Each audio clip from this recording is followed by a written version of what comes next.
That Bristle cone is very old.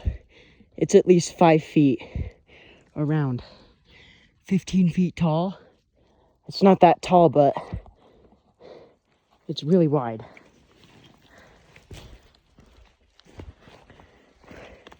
Well, like I said, the guzzler had water, so I'm probably going to be up here with my friend Lad here in 2 weeks. This is so dangerous. If I slipped, I'd be dead. Like, it's about like that actually, but I don't know how to put it. Yeah, but